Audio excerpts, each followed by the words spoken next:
अस्सलाम वालेकुम नाज़रीन, प्रोग्राम कैसे रहो के साथ मैं हूं अफजल अयूबी। नाज़रीन, महंगाई का जो सुनामी आ चुका है वो सबके सामने है। बजट आने वाला है 10 तारीख को, जो बजट आ रहा है उसके बाद जो नए टैक्स लगाए जा रहे हैं, महंगाई का तूफ़ान कहां जाके थमेगा। पेट्रोल की 270 रुपये फ़ी लीटर की नवीद सुनाई जा रही है हुकूमत की तरफ से। क्या होगा क्या नहीं होगा, और जो बजट का बोझ है वो आम आदमी को कितना मुतासर करेगा, इस पर आज गुफ्तगू करने के लिए मेरे साथ स्टूडियो में मौजूद हैं उमर इकबाल ख्वाजा साहब, माहिर टैक्स अमूर हैं, सीनियर एडवोकेट हैं। उनके साथ मौजूद हैं आरिफ गुजर साहब, आप सदर हैं करियाना एसोसिएशन के और मेंबर हैं प्राइस कंट्रोल कमेटी लाहौर के। उमर इकबाल ख्वाजा साहब, मैं पहले सबसे पहले ये महंगाई से जाने से पहले कोई बजट आने वाला है, कोई नए टैक्सेस की नवीद सुनाई जा रही है, महंगाई से हट के आप उनको किस तरह देख रहे हैं? देखिए सर, बजट आ रहा है और बजट का तखमीना 7,300 अरब के करीब लगाया जा रहा है। इस साल का अगर 6,100 अरब का 6,150 अरब का वो पूरा हो जाना कलेक्शन होती है जी। तो इसका मतलब है कि तकरीबन 11-1200 अरब के नए टैक्सेस लगने हैं। इससे ये साबित बात समझ में आती है कि अभी हुकूमत समझती है कि मज़ीद टैक्सों की गुंजाइश है, और वो जो अगर टैक्स लगाए जा रहे हैं, अगर वो इनडायरेक्ट टैक्सेस लगाए गए, फिर तो सब महंगाई बहुत शदीद आएगी। ठीक है, फिर एक नई लहर उसकी वजह से बढ़ेगी इनडायरेक्ट टैक्सेस की वजह से। अगर डायरेक्ट टैक्सेस इंक्रीज़ करते हैं तो वो भी हुकूमत को बताना पड़ेगा कि वो किस तबकात के ऊपर लगाएंगे। अगर अशराफिया के ऊपर लगवाते हैं तो फिर तो चले को समझ आती है। इस दफ़ा जो सैलरी पर्सन का मैंने जो सुना है वो बहुत ज़्यादा टैक्स रेट बढ़ाया जा रहा है स्लैब के ज़रिए। तो जो सैलरी पर्सन वो तो ज़्यादा सरकारी मुलाजमीन है या प्राइवेट में, वो कहाँ खड़े होंगे फिर? देखिए जी, सैलरी पर्सन तो पहले ही इस वक्त चक्की के अंदर पिस रहा है, वो तो टैक्स कटवा रहा है, उसका तो हर सूरत कट जाता है टैक्स। और सैलरी मैं तो कहूँगा कि सैलरीड क्लास का सरकारी भी 30% इजाफा किया जाए और प्राइवेट सेक्टर की भी सैलरीज के लिए हुकूमत कानून साजी करे। इस वक्त सबसे ज़्यादा मुतासरा अफरीक सैलरीड पर्सन ही है। उमर साहब, ये अभी कुछ दिन पहले वज़ीर-ए-आज़म पाकिस्तान शहबाज शरीफ ने एक बयान दिया था, 2500 अरब रुपए की जो सब्सिडीज़ हैं उनका हम खात्मा करेंगे। आपको लगता है टैक्स निज़ाम से आप मुतल्लिक़ चीज़ों को जानते हैं, इतना है रिलीफ टैक्स छूट है सेक्टर में? नहीं, 2500 अरब की जो सब्सिडीज़ हैं वो वज़ीर-ए-आज़म शहबाज शरीफ साहब का मेरा ख्याल है पेट्रोल की सब्सिडी की तरफ थी या बिजली के ऊपर दी सब्सिडी की तरफ थी, जो अल्लाह के फजल से हुकूमत ने पहले ही ख़त्म कर दी है। और सुना ये है कि बजट के बाद 15 के तारीख को मज़ीद इजाफे मुतवक्के हैं बिजली और पेट्रोल की प्राइस में। अभी जो बिजली महंगी की है 40%, वही जब अब टैक्स के बिल लग के आएंगे जून के महीने में, तो फिर अवाम का क्या रद्दअमल होगा? मेरे ख्याल में अवाम बिजली के कनेक्शंस कटवाने पे मजबूर हो जाएंगे, क्योंकि इसमें समझने वाली बात है, जो हुकूमत ने इजाफा किया है वो बेस प्राइस में इजाफा कर दिया है। बेस प्राइस का मतलब ये होता है कि जो मिनिमम प्राइस होती है एक यूनिट की, पहले ये 16 रुपये 71 पैसे थी, अब ये 24 रुपये और 95 पैसे कर दी गई है। इसका नतीजा ये क्या निकलेगा कि इससे ऊपर आपके फ्यूल जो प्राइस एडजस्टमेंट वगैरह है या डिफरेंट वेरिइंग फैक्टर्स हैं वो इसके ऊपर ऐड होंगे। उसके मैं फिर थोड़ी ज़्यादा ज़बान में समझा दूं कि 24 रुपये और 91 पैसे के ऊपर अगर किसी महीने डॉलर बढ़ेगा, किसी महीने आलमी तेल की कीमत बढ़ेगी, वो इसमें उसके साथ इंक्रीज होगा, इजाफा और होता जाएगा। इसमें बड़ा सख्त जुल्म किया है। जब ये आ रहे थे हुकूमत में, मिफ्ता इस्माइल साहब ने, मैंने खुद उनकी बात सुनी, उन्होंने कहा जी हम कंजम्पशन बढ़ाएंगे बिजली की और टैरिफ को 12 रुपये यूनिट बेस यूनिट कर देंगे। अब वो बिल्कुल ये हुकूमत भूल गई है कि उसने क्या वादे किए थे, और शदीद महंगाई मुल्क में कर है जिसका कोई जवाब नहीं है, बिल्कुल कोई जवाब नहीं है। सारी जिम्मेदारी इसी हुकूमत की। अच्छा, ये साबका हुकूमत इसकी जिम्मेदार है जो ये महंगाई का एक तूफान सा बरपा हुआ है, पेट्रोलियम मसनूआत दीगर डॉलर, ये साबका हुकूमत की जिम्मेदारी उसी की होती है जो हुकूमत कर रहा होता है। ये कभी साबका की जिम्मेदारी नहीं होती, याद रहे।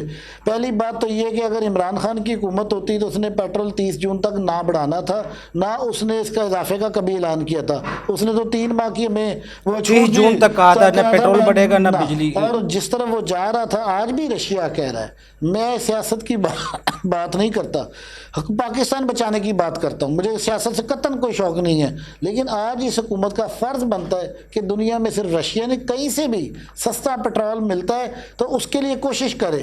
दुनिया में जो इंडिया तरक्की करके तीसरी चौथी बड़ी मईशत बन गई, उसके पीछे राज ही मैं ईरानी उमर पेट्रोल साहब है। दोबारा आपकी तरफ आऊँगा, मैं आपसे दोबारा जानूंगा कि IMF ही सब कुछ है हमारा जिसके ऊपर हम इंसार उनका नाम लिया जाता है कीमतें बढ़ाने से, या कि उनकी शरायत होती हैं कीमतें बढ़ाएं। लेकिन बाद में पूछूंगा, पहले मैं आरफ गुजर साहब की तरफ जाऊंगा। आरफ साहब, जो पेट्रोलियम मसनूआत में इजाफा हुआ है, 30 रुपये पहले पेट्रोल में इजाफा हुआ, अब फिर 30 रुपये हो गया, 210 में पेट्रोल चला गया। इससे जो आपकी किराना एसोसिएशन है, महंगाई का जो है बर्डन वो कहाँ तक पहुँचा? आप क्या समझते हैं ये महंगाई इस काबिल अब हमारी आवाम है जिसको अफोर्ड कर सके? सबसे बड़ी बात है जो अभी 30 रुपये लीटर तेल बढ़ा है, इसका असर तो अभी 2-3 दिन बाद आएगा। 60 रुपये बढ़ गया अब तो ना, तकरीबन 15 60 दिन रुपये बढ़ में गया, बिल्कुल 60 रुपये 60 रुपये बढ़ गया। और 3 दिन में घी 200 रुपया पर कार्टन घी में महंगा हो गया, घी महंगा हो गया। और इसमें घी महंगा होने से 15 रुपये पर केजी महंगा हुआ है। और आज 1 किलो के पीछे 15 रुपये, 1 किलो पीछे। क्या लोगों के बजट बढ़ गए हैं? क्या उनकी सैलरी बढ़ गई हैं या उनके बिज़नेस बढ़ गए हैं? कहाँ से ये पैसा आएगा? और ये एक तो घी ऑयल की कीमत बढ़ गई, और आज सब घी मिलों ने नो सेल का बोर्ड लगा दिया था। और उसके बाद आज 5 किलो डिस्पेंसर पैक का 130 रुपये बढ़ गए। जो आने वाले दिनों में जो दर्जा अव्वल घी ऑयल हैं, उन्होंने कहा जी हमारा रेट तकरीबन 3000 हो जाएगा सिर्फ 5 और 6 दिन के दरमियान। और ये कोई भी अफोर्ड नहीं कर सकेगा, गरीब आदमी। मैंने पहले ही बताया था कि पहले जो 1 किलो वाली पैकिंग है उसकी सेल ज़्यादा हुआ करती थी, फिर आधा किलो वाली होगी। अब कंपनियों ने 1 पाव घी की पैकिंग बना दी है। जो 1 किलो ख़रीद सकता था, अब उसकी कैपेसिटी कितनी होगी है? 1 पाव की। ये बदकिस्मती। ये सिर्फ घी और ऑयल की कीमतें हैं। और आटे पे सब्सिडी दे दी इन्होंने 200 अरब रुपया, जो कोई तरीक़ाकार नहीं है। पूरे लाहौर में आप जाएं, आपको आटा कहीं से नहीं मिलेगा। जो यूटिलिटी स्टोर समेत यूटिलिटी स्टोर में भी नहीं मिलेगा। यूटिलिटी स्टोर तो एक बहुत बड़ा इदारा है करप्शन का, उसमें गवर्नमेंट के बंदे या दूसरे इदारे वही पाल रहे हैं, क्योंकि 50 अरब रुपया एक था, 8 अरब रुपया एक था। और आप देख सकते हैं कि आवाम को क्या कहीं भी किसी टाइम पे भी रिलीफ मिला? नहीं मिला, आज तक नहीं मिल सका। उसकी दालें हैं जो आप देख के खा ही नहीं सकते, ओपन मार्केट में उसमें सस्ती हैं। आटा बाइज़ तरीके से आपको बाहर से मिल सकता है। उधर 20 रुपये किलो घी के ऊपर सब्सिडी है।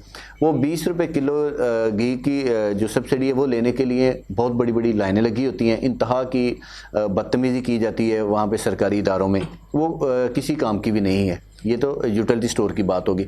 और अब आटा जो आपने कहा, आटे में ना करप्शन का एक वसी रेंज समझो खुल गया है कि 15 किलो वाला आटा 1150 रुपये में, और गवर्नमेंट ने दिया 20 किलो वाला 980 का।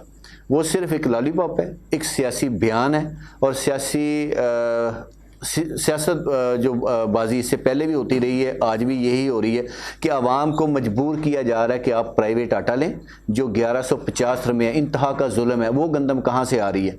अगर वो ओपन करना था, जितना लाहौर को आटा चाहिए था, इनको क्या नहीं पता था कि लाहौर में आटा कितना हमें चाहिए? उतनी सब्सिडी दी है, उससे ज़्यादा दी, लेकिन वो सब्सिडी कहीं आपको नजर नहीं आएगी। वो आटा जो सरकारी तौर पे बेचा जा रहा है, वो तो उसकी रोटी भी जब किसी घर में जाते तो रोटी भी नहीं पकती, घर वाले वो से परेशान हो जाते हैं। देखो, जो कस्टमर हमारे पास आता था, हम स्पेशली कह लेते हैं, वो अगर कह देते हैं कि साहब ये खुला वापस हो जाएगा, हम पहले कह देते हैं कि वापस नहीं होना, ये बंद बैग है, हमने दे दिया, अच्छी है या बुरी क्वालिटी। हम क्यों नहीं गारंटी देते? हमें पता है कि इसकी क्वालिटी क्या है। हमारे पास तो वो अच्छी क्वालिटी लेने आता है, लेकिन मिल ऑनर ये कोशिश करता है, गवर्नमेंट ये कोशिश करती है। मैं तो समझता हूँ कि गवर्नमेंट की सारी नाहिली है कि गवर्नमेंट कोशिश कर रही है कि 15 किलो वाला ओपन बैग लो। जो सब्सिडी हमने दी है वो किस किस ने खानी है वो भी सबको पता है, 100% पता होता है। मेरे पास सारी, अभी मैं आपको दिखा सकता हूँ व्हाट्सएप पे, आज लाहौर में आटा गया कितना है, जो गया नहीं है कागज़ों में गया है 100%। अगर वो ही आटा लाहौर में हो, आपको हर दुकान में मिले आटा। अब 10 दुकान में जिम्मेदार हुकूमत है या जो इदारे हैं जो जिस तरह जब तक सब्सिडी ना हो कोई इदारा काम करने के लिए तैयार ही नहीं है। इसमें इदारों ने जो सब्सिडीज होती है वो करप्शन का जरिया वो बनती है। सर, उसके बगैर कोई भी नहीं कर सकता। कोई तनख्वाह पे काम नहीं करने के लिए तैयार नहीं होता। कोई तनख्वाह के 5 बजे के बाद आपको मार्केट में बंदा नहीं मिलेगा। क्यों मिलेगा? अपनी करप्शन के लिए मिलेगा। ये सब्सिडी देनी थी तो कोई तरीकाकार था, जो एहसान राशन प्रोग्राम था सानिया नश्तर का, उससे बड़ा अच्छा प्रोग्राम पूरी दुनिया में शायद ही कहीं मुल्क में हो। मैं तो नहीं दूसरे मुल्कों में गया, लेकिन मुझे लगता है कि इतना मजबूत तरीकाकार था वो। अगर इन्होंने सब्सिडी देनी थी उन लोगों को देते जो इसके मुस्तहिक थे। अच्छा, ये आरफ साहब, जितने अब ये 60 रुपये पेट्रोल ऊपर गया है, कौन कौन सी अशिया हैं जो जिनकी कीमतें बढ़ी हैं, कौन सी अशिया हैं जो नीचे आई हैं? अच्छा, नीचे तो खैर कौन सी चीज़ आनी, कोई चीज़ नहीं आनी। हर चीज़ बड़ी है। सबसे पहले तो हम तो डिस्कस करते हैं घी को, आटे को, चीनी को, क्योंकि ये घरेलू इस्तेमाल की रोज़मर्रा अशिया की चीज़ें हैं ना जी। सबसे बड़ी ख़राबी यही है कि बेबी फूड इसमें है, कॉस्मेटिक है, दूसरी तीसरी चीज़ें आवाम को तो फैसिलिटेट करना चाहिए। लेकिन हमारी गवर्नमेंट क्या कहती है? कहती है कि ये जो चीज़ें हैं ये सारी लग्जरी आइटम है, ये आपके इस्तेमाल की चीज़ें नहीं, ये हमारे इस्तेमाल की चीज़ें। उसकी ज़िम्मेदारी तो गवर्नमेंट की अपनी होगी ना, जहाँ अशराफिया की अपनी ज़िम्मेदारी होगी। हमारी ज़िम्मेदारी तो रहेगी ये 3-4 चीज़ें, दालें हैं, चीनी है, चावल है। और चावल देखो ना, चावल अभी तक किसी बंदे ने, जिम्मेदार ने कोई बयान नहीं दिया कि ये 800 रुपये मन वाला जो चावल था 1600 पे चला गया, जो 8000 का तोड़ा था वो भी 16000 पे चला गया, डबल रेट हो गया चावल का। 100 रुपये पर केजी चावल महंगा हुआ। अब गरीब आदमी 100 रुपये पर केजी किलो, ये रिकॉर्ड है पाकिस्तान के, इससे पहले कभी नहीं हुआ। पाकिस्तान में रिकॉर्ड है कि 100 रुपये पर केजी चावल। अब गरीब आदमी सिर्फ किसी ब्याह शादी पे जाके खा सकता है, अदरवाइज़ नहीं खा सकता। जो शॉर्ट ग्रीन या टोटा जिसको कहते हैं, जो बहुत कम इस्तेमाल होता था, अब पहली दफ़ा हो के 150 रुपये पर केजी है। जो सबसे अच्छा चावल था वो 150 रुपये किलो था, अब 270-80 रुपये किलो में चावल हो गया। अच्छा, किसी ने आज तक नहीं कहा कि महंगा हुआ क्यों? जी जी, या जितना हमें चाहिए था हमारे इसकी पास वजूहत था क्या है? जी जी, है, जितना हमें चाहिए था इतना है कि नहीं है? हमारे पास चावल है, जिसमें कोई शक नहीं है। महंगा ले लो, जितना मर्जी ले लो, सस्ता नहीं मिलेगा, वो शार्ट हो इशू जाएगा। तो फिर रेट ना हुआ, सही कह रहे आपका मैकेनिज्म हुआ, आपका तरीकाकार कोई नहीं है। अभी चीनी का जो मसला है, अगर सिर्फ गवर्नमेंट एक ऐलान कर दे सिर्फ कि हम चीनी बाहर नहीं भेजेंगे, चीनी 5 से 6 रुपये पर केजी कल नीचे आ जाएगी। हालांकि आम आवाज़ है मार्केट में। माफिया है आरफ साहब, ये कीमतें बढ़ाने कम करने का एक माफिया है, या हुकूमत के साथ मिलकर ये काम करते हैं? सर, ये माफिया है, गवर्नमेंट भी, हुकूमत भी माफिया है। हुकूमत के बाहर कोई माफिया नहीं होती, हुकूमत से कोई ताकतवर माफिया नहीं है। हुकूमत सबसे बड़ी ताकतवर माफिया है। उसने किया, अगर आज तक इन्होंने ये नहीं पूछा घी ऑयल में किन लोगों की इन्वेस्टमेंट थी। सर, बिजनेस से हट के लोगों ने इन्वेस्टमेंट की, और किन लोगों ने की, इन लोगों को पता है, हर ब्रोकर को पता है कि किन लोगों की इन्वेस्टमेंट थी। सर, वहाँ से इन्वेस्टमेंट निकाली, चावलों में इन्वेस्टमेंट आ गई। सर, जब बाहर का लोग, कारोबार से हट के लोग इन्वेस्टमेंट करेंगे, वो चीज़ आपको नहीं मिल सकती। और हमारी बुनियादी चीज़ें, गवर्नमेंट ने थोड़ी सी सख्ती की थी चीनी पे, उसमें माफिया बाहर निकल गया, माफिया ने दूसरी चीज़ों पे पैसा लगाया, और वो पैसा लगा के ऑयल घी की कीमतें कितनी के चला गई, चावलों की कीमतें कहाँ पैसा उधर चला गया। 100% ऐसी बात। अगर वो प्रॉपर्टी में और समझ दोबारा आपकी तरफ आता हूँ उमर साहब, एक कुछ दिन पहले एक हुकूमत की तरफ से एक शोशा या खबर आई थी, $125 अरब जो महंगी गैस लेके रिलीफ की सूरत में हर साल हुकूमत को पे करना पड़ता है, वो पैसा $125 अरब है। जो वाकई ऐसा होता है जिस तरह आप कह रहे हैं माफिया है, वो पैसे उधर से उधर लेके जाता है, वो जो माफिया हुकूमत से महंगी, वो जो हुकूमत खरीदती है गैस, वो सस्ती वसूल करती है और सब्सिडीज का मज़ा ले रही है, उसका क्या सोल्यूशन हो सकता है? कोई टैक्स निज़ाम के ऊपर या किस तरह बेहतर हो सकता है? ऐसी कोई बात नहीं है। $125 अरब ना पाकिस्तान अफोर्ड कर सकता है, ना कोई ऐसी सब्सिडी है। $125 अरब रुपए तक की अब बात को समझ आती है, वो भी पता नहीं। ये जो अभी बात आप जो सब बात कर रहे हैं ना, माफिया खुद हुकूमत है, हुकूमत ही तो माफिया है यहाँ पर। यानी कि मिल के ही सब कुछ हो रहा है, हर चीज़। मुर्गी की कीमत ईद के ऊपर जब पुरजोर डिमांड है वो 300 रुपये थी, और जब ईद गुजर गई है तो माफिया का सरगना अगर आपके किसी अच्छी पोजीशन पर आ गया तो उसकी 560 रुपये की। अच्छा उमर साहब, ये पहले तो ये था इमरान खान साहब को हुकूमत करने का पता नहीं है, उनकी जो टीम है नहीं है, उनको अंदाज़ा नहीं है। अब तजर्बाकार और प्रोफेशनल लोग हुकूमत में, इत्तेहादी हुकूमत के हैं, जो 40 साल 30 साल से हुकूमत करते आ रहे हैं, अगर वो तजर्बाकार हुकूमत के होते हुए ये महंगाई जो कंट्रोल कोई चीज़ें नहीं हो रही, ये डॉलर तमाम चीज़ें एक्स्ट्रा जा रही हैं, ये फिर किसकी माँ पर हो रही हैं? लेकिन ब्रेक से बाद आज जवाब लूँगा। नाज़रीन, छोटा सा कमर्शियल ब्रेक, मत साथ रहिएगा।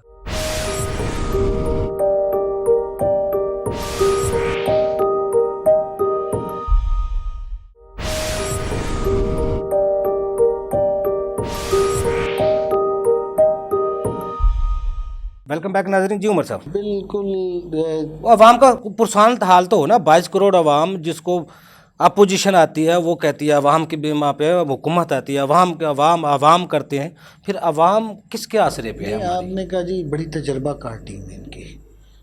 असल जो आप समझें, पाकिस्तान में तजर्बा नेगेटिवली यूज़ किया जाता है। हम एक्सट्रैक्शन ऑफ मनी के लिए यूज़ करते हैं, लोगों से लूट मार करने के लिए यूज़ करते हैं, करप्शन करने के लिए करते हैं। ये इतने माहिर लोग हैं कि इन्होंने आते ही इतना चीज़ों का डिफरेंट कार्टल्स के थ्रू इतना रेट बढ़ा दिया है कि वो हर जगह पर पैसे बनाए जा रहे हैं। हर जगह ये चूँकि 4 साल या जो ज़रा लेट हो गए हैं, इनको पैसे नहीं बनाए, वो लूटमार ज़्यादा हो गई है और वो बड़े ज़्यादा प्राइसेस बढ़ गए हैं। आवाम का तो पुरसाने हाल ही कोई नहीं। आप मुझे बताएं, मार्च के महीने में इस अपोजिशन ने जो इस वक्त हुकूमत में है महंगाई मार्च किया, इसी बात पर हुकूमत का तख्ता उल्टा गया कि जी महंगाई बहुत ज़्यादा है। तो खुदा का खौफ करें, वो अगर उसके बाद हमें अब नई बातें सुना रहे हैं कि जी ये हो गया वो हो गया, प्राइसेस बढ़ाते हमने। आजकल महंगाई का नया नाम सख्त फैसले रख दिया गया। यार ये कौन से सख्त फैसले? अभी आपने IMF की पहले बात की थी। IMF का खाली अवाम की तरफ ही मुतालबे हैं, अवाम को तबाही फेर रहे हैं। अब उसने IMF ने कभी अशराफिया के ऊपर या ये रूलिंग एलीट के ऊपर कोई उसने नहीं कहा कि इनकी कोठियाँ बेच के इनसे कोई जब्त करे चीज़ें। उन्होंने ये नहीं कहा ये 25,000 कनाल का महल गलत है, ये इवन 400 कनाल का बनीगाला का महल भी गलत है। ये क्यों नहीं कहता IMF कि ये 2-2 कनाल के घर कर दे सारे इनके? जो वेल्थ टैक्स था जो थाई अशराफिया के लिए था, वो भी IMF ने ख़त्म करवाया था। नहीं, वो हमारी अशराफिया ने खुद ही ख़त्म कराया था।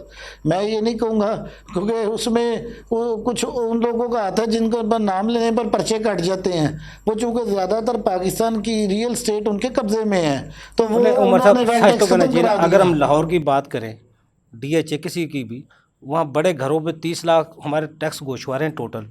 अगर यहाँ लाहौर को हम कर लें 30 लाख से ज़्यादा घर, 5-5 कनाल से ज़्यादा बड़े घर हैं, 10-10 करोड़, 5-5 करोड़ से ज़्यादा घर हैं। यही मैं आपसे कह रहा हूँ ना कि IMF हमें खाली ये क्यों कहता है पेट्रोल की प्राइस बढ़ा दे। ये क्यों नहीं कहता कि एक बंदे का लाहौर में 25,000 कनाल का महल है, भाई इसका 24,000 बीच में से बेच लो।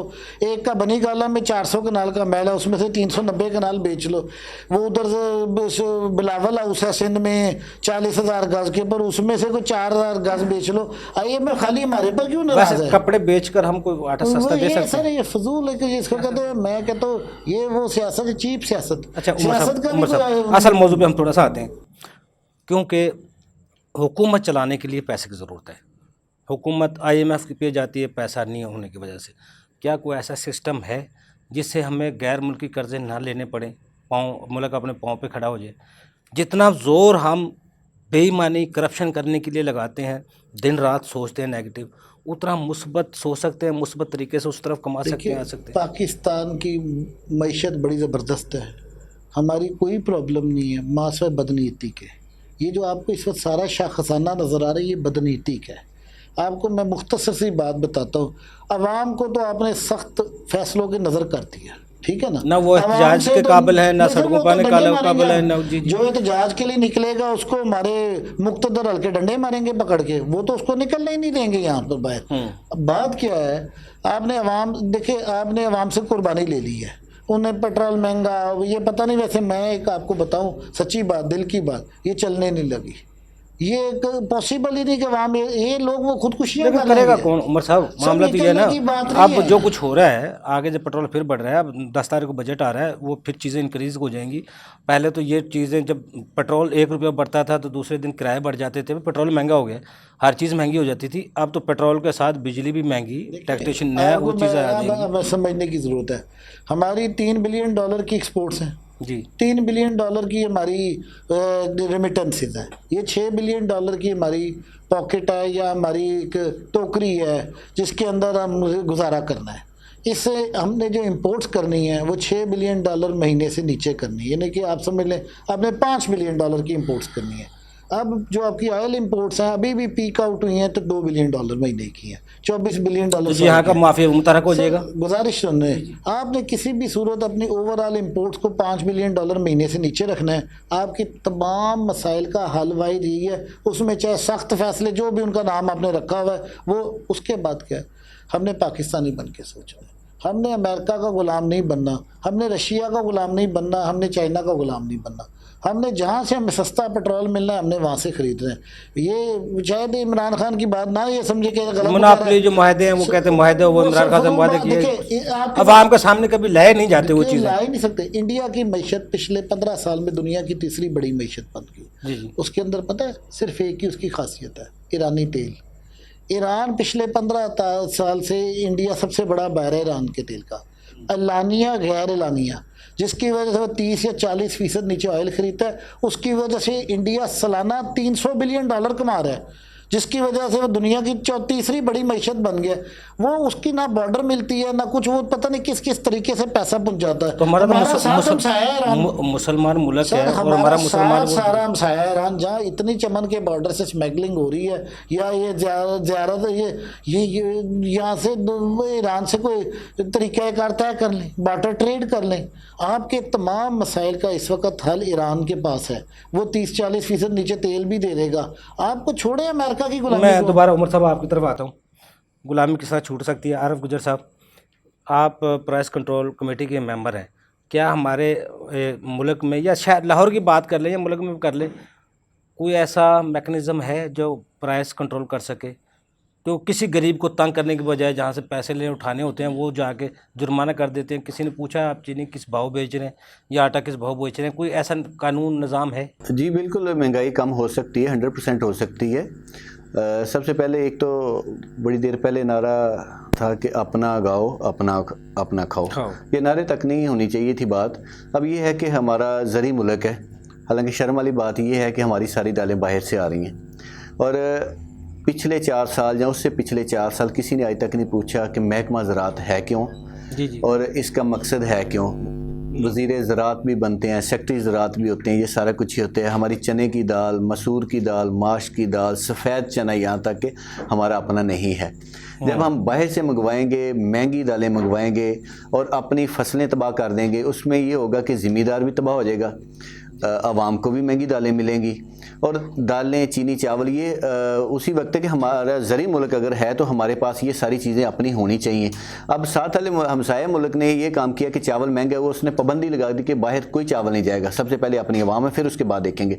और हमारे यहाँ ये हुआ है कि 100 रुपये चावल महंगा हो गया, और आज तक किसी ने पूछा भी नहीं कि महंगा क्यों हुआ है।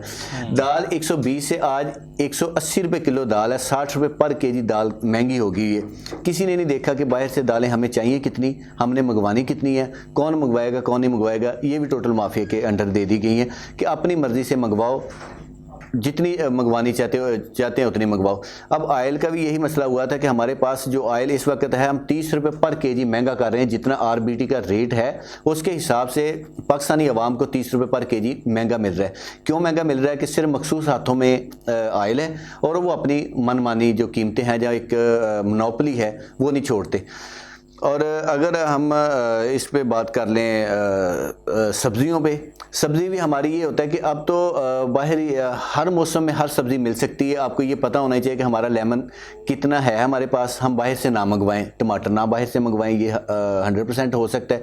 लेकिन हमारी जो फसलें हैं वो तबाह हुई हैं इसलिए कि हमारे अंदर जो इदारों का और एसोसिएशन का गैप है, उस वजह से ये होता है कि आज मेरे 10,000 से 15,000 रुपये पर मन हो गई है।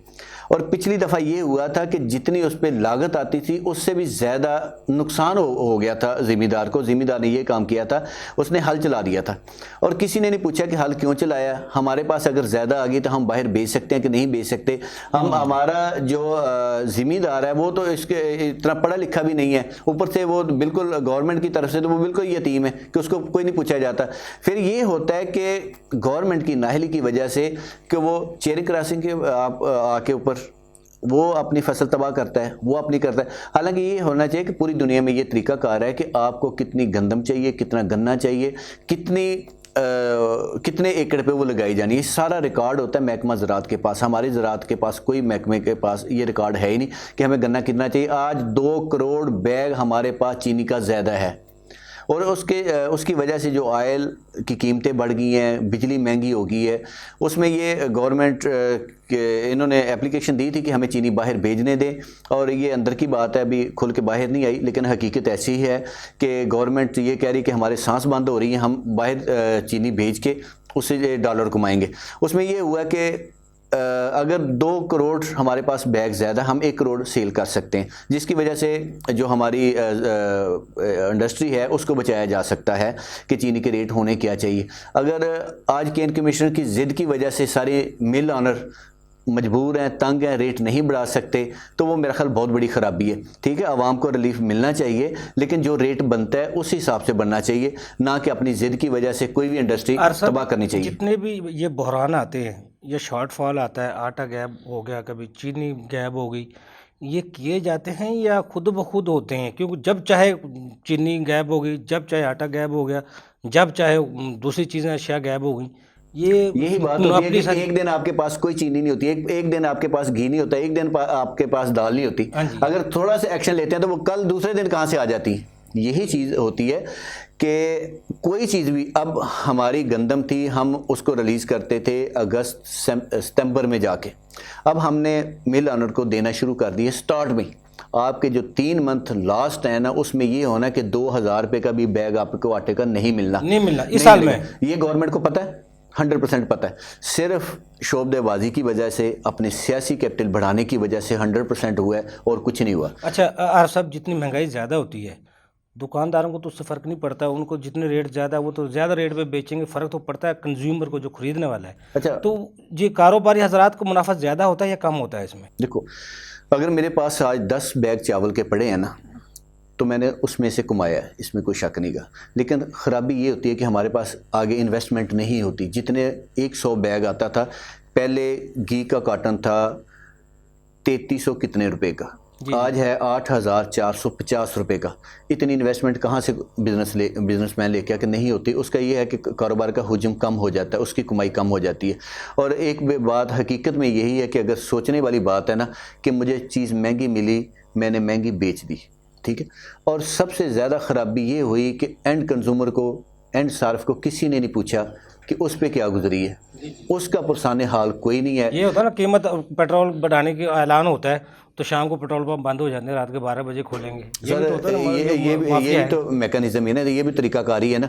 क्या गवर्नमेंट को नहीं पता? गवर्नमेंट सख्ती क्यों नहीं करती? हर बंदे को पता था कि 30 रुपये लीटर तेल बढ़ जाना है। इस दफ़ा पहली दफ़ा हुआ कि सारे पेट्रोल पंप बंद थे, 12 बजे के बाद खुल गए, वो कहाँ से आया तेल?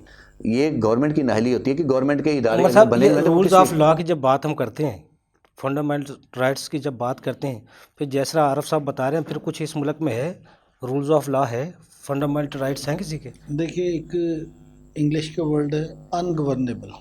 जी जी। उस मुल्क को अनगवर्नेबल कहा जाता है जहाँ पर जंगल का कानून नाफिज होता है।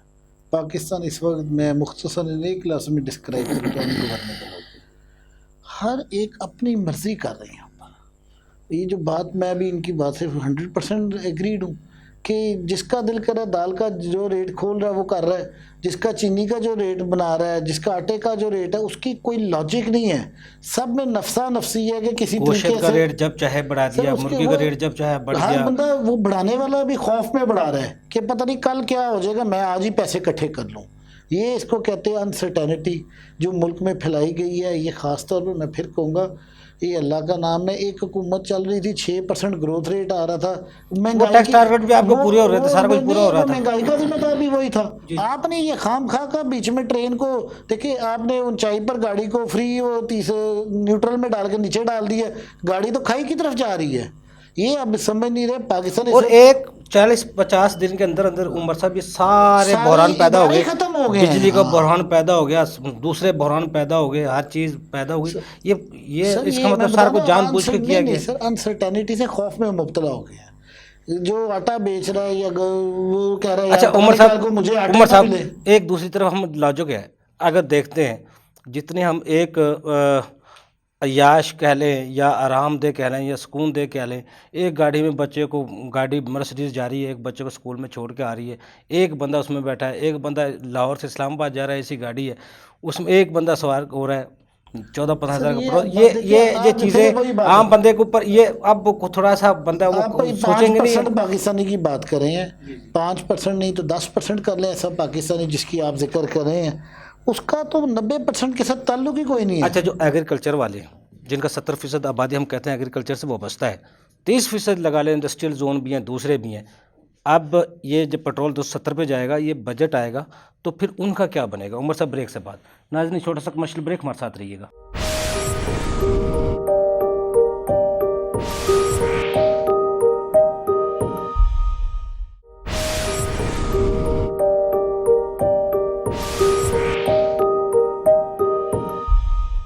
वेलकम बैक नाज़रीन जी, उमर साहब। तो हुकूमत से समझता हूँ कि जैसे पहले का हुकूमत आज 50,000 रुपये महीने का जो कारोबार कमा रहा है, उसके 4 बच्चे हैं, उसका बजट बना के देखिए, हुकूमतों का क्या काम है, वो देखे कि उसके लोग सस्टेन कैसे करेंगे, ज़िंदा तो रहने का हक देना अपनी आवाम को। आज मैं दावा करता हूँ जो 50,000 कमा रहा है, उसके 4 बच्चे हैं, वो स्कूल में पढ़ा रहा है, वो उसका तो बजट ही नहीं बन सकता। वो तो 2 नंबरी भी नहीं कर सकता सर करनी वो तो करप्शन भी नहीं कर सकता। बाबू उस तरफ आगे वो शरीफ बंदा वो किसी को डकैती भी नहीं कर सकता। कर रहा हूँ, पाकिस्तान में करप्शन का 2 नंबरी का रेट बहुत ज़्यादा इंक्रीज कर जाएगा लोगों के पास, और दूसरा ऑप्शन ही कोई नहीं है। अभी आप जैसे अगर मैं लीमू लेने जाता हूँ बाजार में, तो 600 रुपये किलो से नीचे आज भी नहीं मिल रहा। 1200 रुपये किलो तक गया सर 1000 रुपये किलो जी, जी। वो ईद के ऊपर खरीदा लोगों ने। अब लोग क्या कर रहे हैं, लोग भी फिर देखिए, मैं समझता हूँ फिर आवाम का कसूर ही कोई नहीं।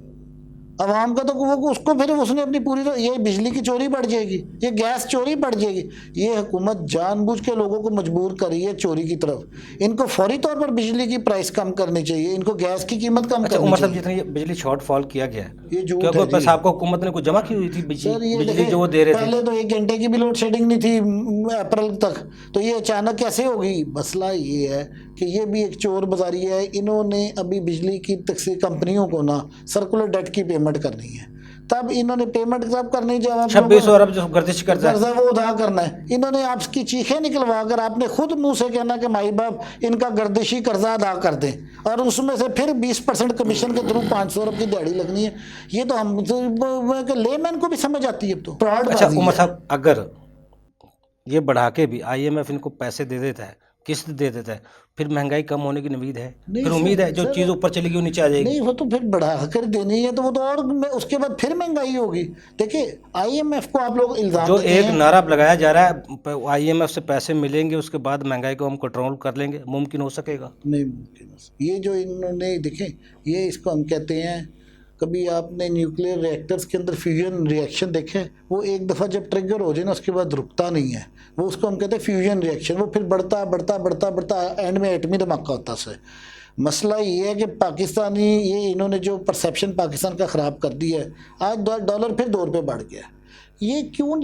अब पाकिस्तान तो कोई इम्पोर्ट भी नहीं कर रहा, क्योंकि आपकी परसेप्शन खराब अच्छा, हो गई है। इम्पोर्ट जो बंद की है इन्होंने, उससे क्या फ़ायदा होगा? स्मगलिंग बढ़ गई है, और क्या फ़ायदा होगा सारा को? यही तो मैं कह रहा हूँ, उस इम्पोर्ट के ऊपर रेवेन्यू भी मिल रहा था। देखिए, आप चीज़ को समझने की कोशिश करें, $60 बिलियन की, 67 बिलियन डॉलर की आपकी इम्पोर्ट्स हैं, उनके ऊपर आपने पता है कितना टैक्स कलेक्ट किया है? $30 बिलियन। ये जो आपको नजर आ रहा है टैक्स की कलेक्शन, ये सारी इम्पोर्ट्स की वजह से ही अच्छा होती उमर है। साहब, जो हमारे टैक्स निज़ाम है, डिस्क्रिमिनेशन है, विद होल्डिंग की सूरत में आम कंज्यूमर से टैक्स वसूल किया जाए, सेल टैक्स के मध्य में आम कंज्यूमर से टैक्स, इनडायरेक्ट टैक्स, तमाम बोझ आम टैक्स आम लोगों पर, ये जितने भी क्राइटेरिया हैं जिससे हम टैक्स इकट्ठा कर रहे हैं, उसमें भी आम आवाम को ही निशाना बनाया जाता है। महंगाई सूरत में निचोड़ना हो तो फिर भी आम आवाम को ही उसका हिस्सा बनाया जाता है। गैर मुल्की कर्जे लेने हो, उसके तमाम जो सूद देना है वो भी आम आवाम को निशाना बनाया जाता है। ये फिर हम जो दावा करते हैं इंसानियत का या मुल्क के आवाम की फेवर का, वो फिर कहाँ है? सर देखिए ना, आम आवाम पता नहीं किस चीज़ का हमने नाम रख दिया। हाँ, वो अभी वज़ीर-ए-आज़म साहब 2000 रुपये की सब्सिडी पर ऐसा भाषण दे रहे थे कि आपने इसको बड़ी एहतियात से 2000 खर्चना रुपये है। जो देंगे, आपने कभी इसको अपने पेट्रोल में खर्च लेना है, आपने इसको अपने घर की ज़रूरियात पे खर्च लेना है। और मेरे डियर 2000 2 लाख के बराबर मुझे है। ये बता दो कि 2000 कहाँ कहाँ खर्चेगा एक गरीब आदमी? 2000 रुपये तो आजकल 2 दिन में अब बंद हो एक जाता है। बल्ब, इस एक घर में एक बल्ब हो तो उसका बिल 4000 3000 से मैं बिजली यही का, तो हैरान उससे हो कम नहीं रहा, आएगा। एक ऐसा वज़ीर-ए-आज़म 2 माह बाद जो पानी का बिल आता था, अब वो हर माह आ रहा है। सर एक ऐसा वज़ीर आज़म जिसकी लंदन में इतनी प्रॉपर्टी है कि वो एक दो अरब डॉलर का मालिक है, वो आवाम को भाषण दे रहा है कि 2000 रुपया खर्चना कैसे है। जब इस तरह की अब मुनाफकत करेंगे ना तो ये मुल्क के हालात बड़े ख़राब हो। आरिफ साहब, जिस तरह हालात महंगाई के जा रहे हैं, क्या आप देख रहे हैं श्रीलंका का जो मॉडल है सबके सामने है, 49 डेज़ में जो डिफ़ॉल्टर हो गया था, आप हमारे मुल्क के हालात आपको लग रहा है ऐसे उस तरफ जा रहे हैं? देखो ये तो अल्लाह ना करे कि उसे ये सारी कड़ियाँ जितनी भी मिल रही हैं उसी तरफ नहीं जा रही। लेकिन अल्लाह ताला ने कहा कि मैं उस कौम की कभी हालत नहीं बदलता जो खुद नहीं बदलना चाहती ना, तो अल्लाह क्या करेगा, हमारे काम ऐसे है ही नहीं। अल्लाह ने तो एक सिस्टम बना के दिया हुआ है कि इस सिस्टम के तहत चलेंगे तो तरक्की करेंगे। अगर वो कोई भी बंदा कोई कुदरत के सिस्टम के तहत चलता है तो वो तरक्की करता है हमेशा। हमें बार बार यही कहा गया है कि ऐसा ना हो कि हम श्रीलंका की तरह हो जाएं। क्या ये काम हमने किया है? क्या आवाम ने किया? आवाम की वजह से नहीं श्रीलंका बनना हमने। अगर अल्लाह ना करे ऐसा हो कि अगर श्रीलंका बनते तो इन लोगों की वजह से हमने बनना है, जिनको कोई वास्ता नहीं है महंगाई का, कतई इनको नहीं पता, उनको फ़र्क ही नहीं पड़ता ना उनको फ़र्क पड़ता है, ना उन्होंने ये फेस की हुई है, ना इनको ये पता है कि बाहर गर्मी कितनी है, एसी वाले कमरे में कितना सुकून है तो बाहर कितना सुकून है। अगर बाहर निकले हों तो फिर पता होता है। गरीब आवाम के ऊपर महंगाई के ऊपर वही भाषण लोग दे रहे हैं जिनका कतई कोई वास्ता नहीं है, ना आवाम के साथ वास्ता है, ना महंगाई के साथ वास्ता है, ना बिजली के साथ, नहीं कतई कोई नहीं है, सिर्फ अपनी हुक्मरानी के लिए वास्ता है। वही हमें डरा रहे हैं, हालांकि गलती इन लोगों की है, इनको पकड़ना चाहिए, इसको पकड़ना। वैसे जब आप पोजीशन में होते हैं, जब इनको आवाम के मसाइल का पता होता है, जब हुकूमत में चले जाते हैं फिर वो सब भूल जाते हैं। लोग भी ये करते हैं कि अगर उनके पसंदीदा लोग महंगाई करते हैं तो वो कबूल कर लेते हैं, जब दूसरा करते हैं तो फिर कहते हैं कि अब पेट्रोल क्यों महंगा हुआ। जब पहले महंगा हुआ तो हमें तो नहीं पता, लेकिन मिफ्ता इस्माइल को नहीं पता था कि अगर बाहर महंगा है, हमने बाहर से लेना तेल तो 100 रुपए में लेके हम 90 में तो बेच नहीं सकते। वो भी तो हुकूमत दे रही थी ना, अगर 5 रुपए वो महीने बाद बढ़ा रही थी तो वो तो चलो एक उन्हें चलो शराइत भी पूरी कर रही थी, फिर भी वो उनके वज़ीर ख़जाना शौकत तरीन साहब बता रहे थे हमने ये टैक्स में से इंक्रीज़ किया है टारगेट, वो उसके पैसे जो हमने ज़्यादा इकट्ठे करने हैं वो सब्सिडी इस तरफ देनी है। उसने बार बार हुकूमत ने उस वज़ीर ख़जाना बताया था, लेकिन वो तो उल्ट हो गया सारा। सर इससे बड़ी बेईमानी क्या हो सकती है कि इन लोगों को पता था जो महंगाई मार्च करते हैं, जो आज इमरान खान साहब कर रहे हैं, इमरान खान साहब को भी पता है कि जो बाहर की हुकूमतें हैं हम मांग के खाते हैं, हम उनसे कर्ज लेते हैं तो उनकी शर्तें ना माने, ऐसा नहीं हो सकता। नहीं, शरायत तो देखो वो उस मुल्क के जिसके हम कहते हैं तरक्की याफ्ता ममालिक हैं, जो और जो IMF है उसके जितने भी मेंबर हैं वो छोटे ममालिक के मेंबर नहीं हैं। अगर उनमें इंसानियत है, अपने आवाम के लिए सोचते हैं, क्या वो सोचते हैं इस मुल्क के आवाम को मारा जाए? कभी ऐसा तो कभी नहीं होगा। कोई उनके बुनियादी जो सहूलियात हैं आवाम को, वो हुकूमत का काम है प्रोवाइड करना, उनका काम नहीं है। वो तो जो शरायत रखते हैं वो तो आपकी जो लीकेज है उसको बंद करने के लिए वो कहते हैं उनको बंद किया जाए। इसीलिए हमें किसी से कोई ख़तरा नहीं है, हमें अपने आप से ख़तरा है। यही लोग जो हमारे ऊपर हुक्मरानी कर रहे हैं इनसे ख़तरा है। इनकी अपनी अगर हुक्मरानी है, बहुत सारे लोग वो सियासतदान वही हैं जो चाहते हैं कि अगर हमारी हुक्मरानी हो तो ये मुल्क हो। अच्छा, अगर नहीं है तो ना हो। जिस PSO को अब वो सिस्टम FBR लगा रहा है, अगर ये पूरे मुल्क में लागू कर दिया जाए सारा इनवॉइस मॉनिटरिंग सिस्टम, उससे टैक्स टारगेट भी आमदनी में बढ़ जाए, उससे कोई फ़र्क आप समझते हैं पड़ सकता है? नए टैक्स लगाने के बजाय महंगाई करने नहीं, नए टैक्स मेरा ख्याल नहीं लगाने चाहिए। पहले तो कलेक्ट नहीं कर सके, ख़राबी तो यही है ना कि मुझे नहीं पता। देखो मैं खास साहब इस चीज़ के माहिर हैं, मुझे पिछले दिनों DC साहब थे दूसरे, उसका सिर्फ सादा सा इनवॉइस लेनी है, उसमें टैक्स काटना है। ये था कि मैंने STRN बनवा लिया, मुझे कतई नहीं पता था, सिर्फ इसलिए कि मिल ऑनर ने मना कर दिया, अदालत से लिया कि हम STRN के बगैर चीनी नहीं देंगे। तो DC साहब के हाथ सुन्न हो गए थे, उन्होंने कहा यार कुछ हेल्प करो। चीनी डीलर ने कहा था कि जितना आपने हमारे साथ बुरा किया हम एक भी STRN पे चीनी नहीं उठाएंगे, हमें बाद में पता हिसाब देना पड़ता। वो डी साहब ने कहा जी कोई हिसाब नहीं देना पड़ेगा। मेरे जैसे बेवकूफ़ आदमी ने STRN बनवाया एमरजेंसी में, और STRN मैंने ये कहा कि यार अगर लाहौर में चीनी शार्ट होगी तो बड़ी ख़राबी होनी है, मेरे STRN पे चीनी मंगवाएं। एक दाना भी चीनी STRN ने ही मंगवाया और 40 लाख की भी मुझे वो पेनल्टी वगैरह नोटिस आ गए। तो बिल्कुल आ गया, अभी आया। मैंने उस पर 1 रुपये का भी बिजनेस नहीं किया, तो अब 40 लाख की है तो सारी प्रॉपर्टी मेरी 40 लाख की नहीं है, मेरा सारा बिजनेस 40 लाख का नहीं है, तो मैं किससे पूछूं? सबसे बड़ी ख़राबी ये है कि कोई तरीकाकार है ही नहीं हमारा कि टैक्स कौन ले। POS बेहतरीन निज़ाम है लेकिन हमें नहीं पता, हमें समझाया नहीं गया, हमें अवेयरनेस देनी चाहिए, लोगों को एतमाद में लेना चाहिए, उनको तरीका बताना चाहिए इस तरह आपने करना है। सर छोटे बिजनेस को पूरी दुनिया में अगर तरक्की की है ना किसी मुल्क ने, उन्हें छोटे बिजनेस को प्रमोट किया। हमारे यहाँ छोटे बिजनेस को दबाया जाता है, जितनी रिश्वत हम छोटे बिजनेसमैन देते हैं, कोई रिश्वत नहीं देता इतनी जितने एम्प्लॉय हमारे पास है ना, किसी के पास नहीं है। लाखों हैं किराने की दुकानों पे, सुपर स्टोरों पे जितने एम्प्लॉय, ये गवर्नमेंट के काम है। नहीं, छोटी दुकानों पे तो एक आम बंदा भी लड़ता है यार, 1 रुपए कम करो।